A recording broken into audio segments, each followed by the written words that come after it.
মায়াপুরের ইসকন মন্দিরে যাবেন মুখ্যমন্ত্রী। সকাল 11টায় মায়াপুরে যাবেন শুভেন্দু অধিকারী। মায়াপুরের গোশালায় পুজো করবেন।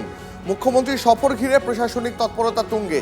এই মুহূর্তে সরাসরি কথা বলবো আমাদের প্রতিনিধি মহাদেব আমাদের সঙ্গে রয়েছেন। মহাদেব, একদিকে যেমন শুভেন্দু অধিকারীর মায়াপুর সফরে আমাদের নজর রাখতেই হবে, তেমনই নজর রাখতে হবে যে কোন কোন বিধায়করা আজ মুখ্যমন্ত্রীর সঙ্গে দেখা করতে যাবেন, তাই তো?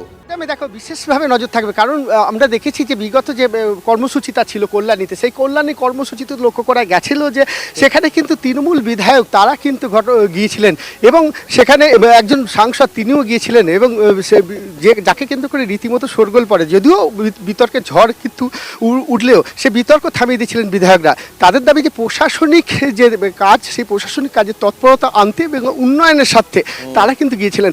আমরা এই মুহূর্তে যে রাস্তায় রয়েছি, দেখো সেই রাস্তা দিয়েই কিন্তু মুখ্যমন্ত্রী যাবেন। আর নির্বাচনের আগে এই রাস্তা দিয়েই কিন্তু অমিত শাহজি তিনি গিয়েছিলেন।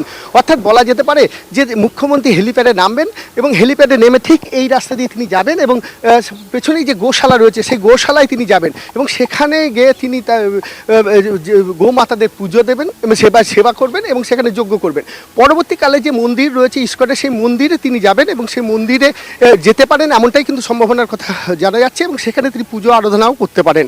এবং আজকের কর্মসূচি তার রয়েছে, মূলত এই যে কর্মসূচি সেটি কিন্তু গোমাতা সেবা এবং সেই সেবা গোমাতাকে সেবা করতেই তিনি আজকে মায়াপুরে আসছেন এবং যে সড়ক রয়েছে এই সড়ক দিয়ে কিন্তু মুখ্যমন্ত্রী যথারীতি তিনি যাবেন এবং হেলিপ্যাডে নামবেন, হেলিপ্যাডে নেমে তিনি গোশালায় যাবেন। আর আজকে কিন্তু তার প্রথম কর্মসূচি বলা যেতে পারে নির্বাচনের পরে নদিয়ার মায়াপুরের প্রথম কর্মসূচি, কারণ এর আগে বিগত দিনে প্রাক্তন মুখ্যমন্ত্রী তিনি এসেছিলেন, দেশের স্বরাষ্ট্রমন্ত্রী অমিত শাহ তিনি এসেছিলেন এবং এখন যিনি প্রধান মুখ্যমন্ত্রী রয়েছেন সেই শুভেন্দু অধিকারী তিনিও আজকে আসছেন এবং তিনি আজকে তার যে কর্মসূচি রয়েছে সেই কর্মসূচি তিনি পালন করবেন।